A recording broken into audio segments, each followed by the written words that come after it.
Hello everybody, and welcome to the first project of Tyrone's game development adventures. So in this project I am attempting to use everything that I've learned thus far in programming languages such as the C programming language and really putting it to the test and trying to develop a game that is enjoyable and fun, actually an RPG game for the original Game Boy. And I've chosen the original Game Boy because A, it is an incredibly limited system to develop for, but B, unlike systems such as the N64 for example, there's a lot of documentation about the original hardware, and this is because they didn't choose to develop in-house specialized hardware such as the CPU for the N64 developed by and the graphics card developed by Silicon Graphics. Instead, they choose to use things like the more traditional and well-established Z80, which had already been well established in arcade games for a good number of years before the Game Boy was actually released. So it means that there's a lot of documentation and a lot of help in actually understanding how to develop for this system.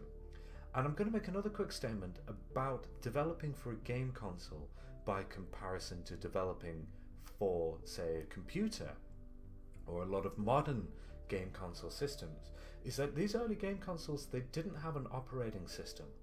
So unlike developing for Windows that you would develop in a programming language that communicated directly with Windows or the pre-made compilers as it were on the system, you had to develop in a way that was much closer to the metal, as it were. And the C programming language is absolutely perfect for that. As well as developing for these systems really is a great proving ground and a great way to develop your own ability to code and create clean semantic code. Because this system, unlike modern day computers, is very, very unforgiving. You know, you balance a few megabytes over, or you don't quite animate something correctly or efficiently to a clock cycle, and you start running into errors and optimization problems. So let's have a look at where I am thus far. And there are many very useful things about BGB, such as the ability, it has a lot of debugging and developing features, such as if we go into other, we can have a video RAM viewer, and these are all the things currently held within RAM that would be output to the screen, and lots of other really useful things that allow us to develop for the Game Boy far more fluently. And so let's have a look at this little character walking around. I've tried to make the animation as smooth as possible here. Having looked through a lot of Game Boy games, there were some that were quite jolty by comparison, and when I first wrote this code, it was very jolty. And I'll explain a little bit how I got around doing that. And eventually, hopefully in the next time we view this video, this project, I will have a nice little background rendered in-game that we'll be able to explore, and a little bit of a map area that we'll be able to walk around perhaps. So let's get into the code and explain a little bit about what's going on here and how I've done this. Now, again, because as I explained before about the Z80, it's been much easier for people to develop their own programming libraries to communicate with the Game Boy directly. And that one such Game Boy library is the Game Boy Dev Kit, which I will link a download to if you're interested in this kind of stuff, also in having a crack at it yourself rather than just listening to my videos and watching me do it. And that's referenced here. I'm saying include with this header file, and this include Tyrone.c. Tyrone is what I've named my little sprite character for now. I kind of modeled him on myself a little bit as best as I could, and the .c is that the sprite is rendered in a C format and a C programming language. So let's have a look at that. Now, the Game Boy does something very interesting is that if we look in the video RAM, we can see that each of this character here, right now as he is rendered, he's made of these 4 tiles. And each one of these tiles is 8 by 8 pixels. So you have an 8 by 8, an 8 by 8, an 8 by 8, an 8 by 8. And how this is done is that in C, we've set up an unsigned character array, and each pixel is treated as a character. A character would be the same on a normal system as a font, as a piece of text. So the letter A might be printed as a character. And in the Game Boy system, a character was more often just a single pixel. And on the Game Boy, we have 3 colors to choose from. Sorry, 4 colors. We either have this background color, which is treated as being transparent. We have black, we have this shade of grey, and this shade of grey also. And although, of course, this emulator is trying to create a more retro feel, so it has tainted everything a slight color of green, but to the engine itself, this is actually black and white. And we've set this up in an unsigned array. So each of these hexadecimal values that you see here, hex is a way of representing a binary digit. So this is actually just a value, just a number. Okay, so ignore the letters, it's just a number.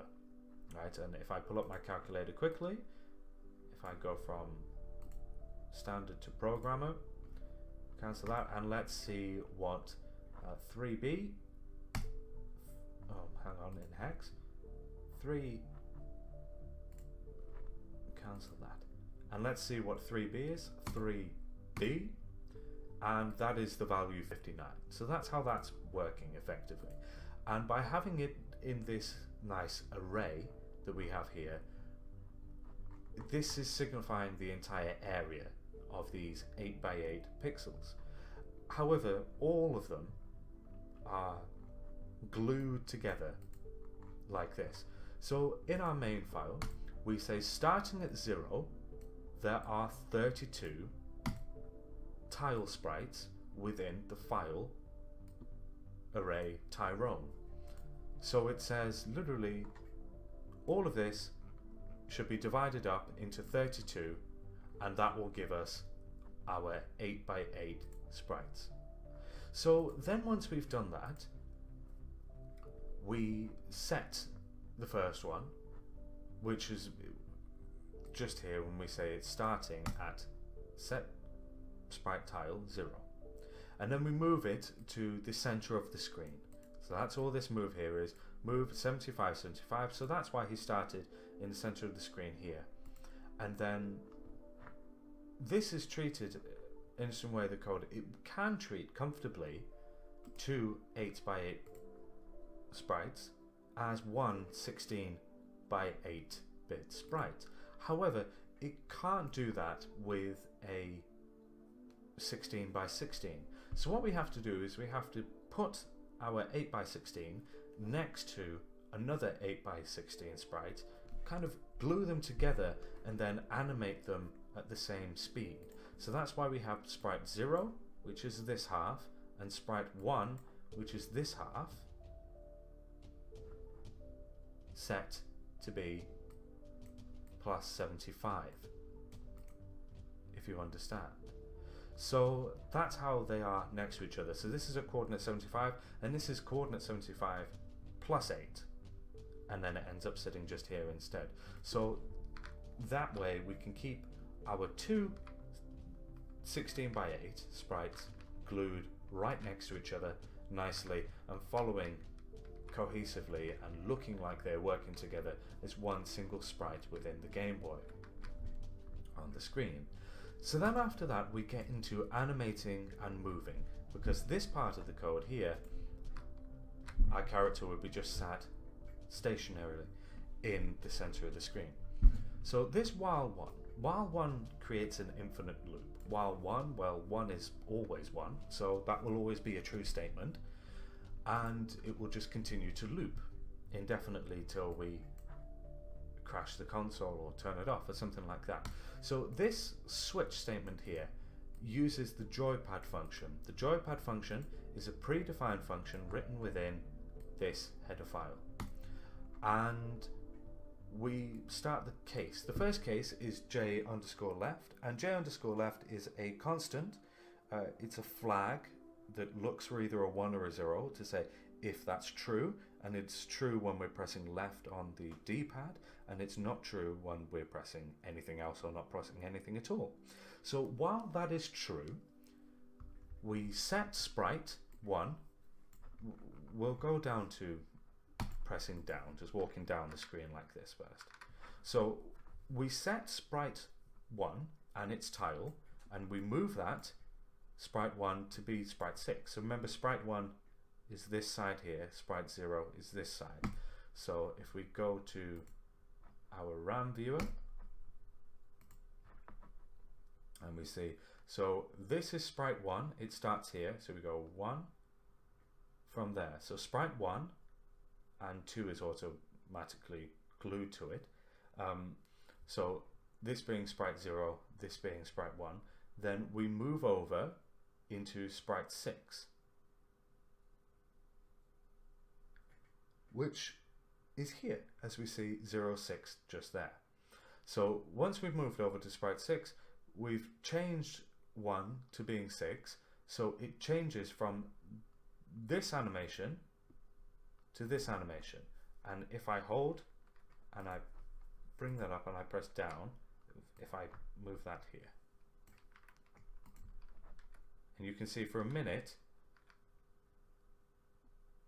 it flashes blue, and we're talking about the sprite at this coordinate here, and then of course the bottom half will automatically follow suit. So that's what we're doing there. And then we also set simultaneously, and it's almost simultaneously, there's like a single clock cycle between these, which is unnoticeable to the human eye. We also set sprite 0, which is this half here, to be equal to the sprite starting at 4, the two sprites starting at 4, so this one and this one.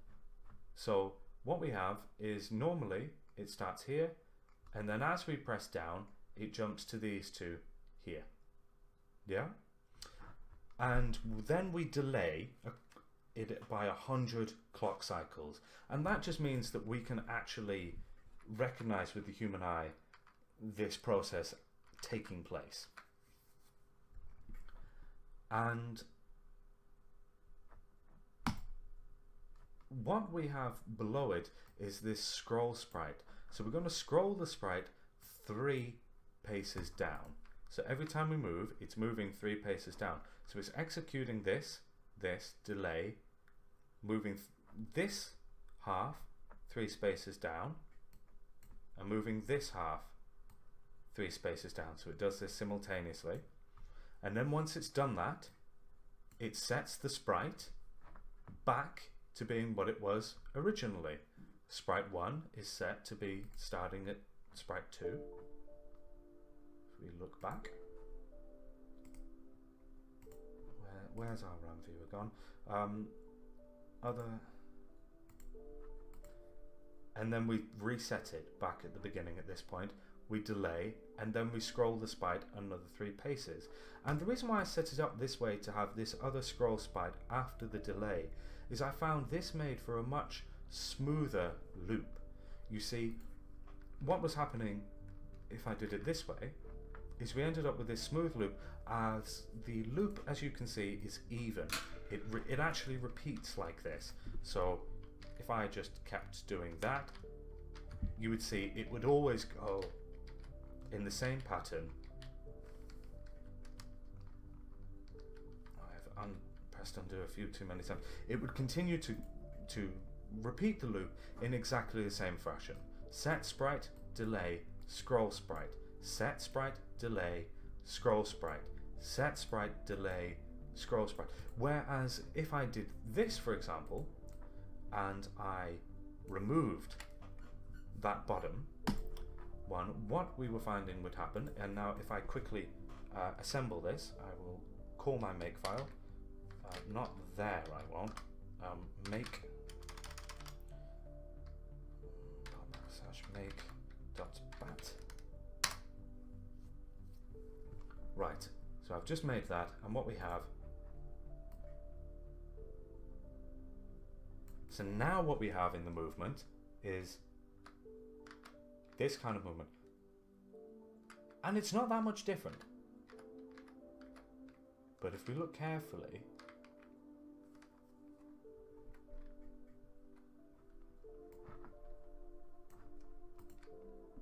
it's exactly the same. So we'll quickly just save this now and then make the file.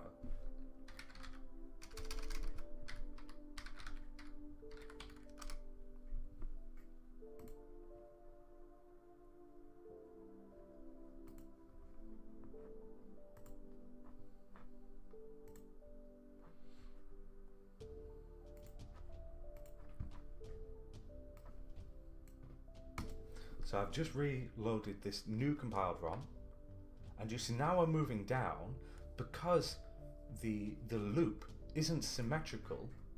Moving up, left and right, it is symmetrical, but now we have broken that layer of symmetry.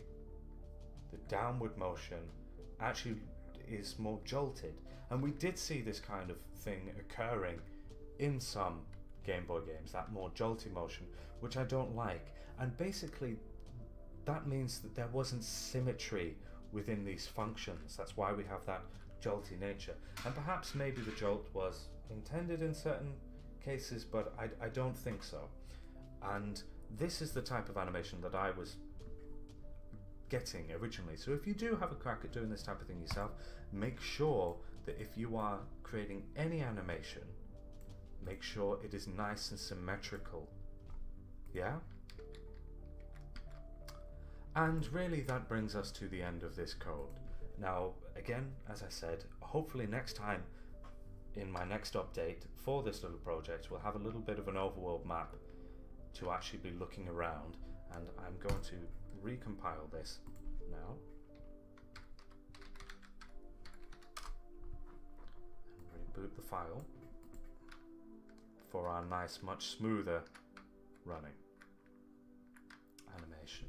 So I'm going to be doing videos like this where I've written the code and I'm going to explain to you all a little bit about how the code's working, and what this project's going to be is it's going to be really from the ground up, showing you all and you all being part of the experience and your ideas and suggestions going into what you think that this game should actually be and become, and over time that we'll all kind of develop this together, and hopefully you'll see your ideas coming into this. Now, I can't promise to include everybody's ideas because, of course, some people are very creative, but I have to physically be able to pull this off and do this, and I don't want to spend too much time doing this project, as it is mostly a learning curve and a proving ground for my experience.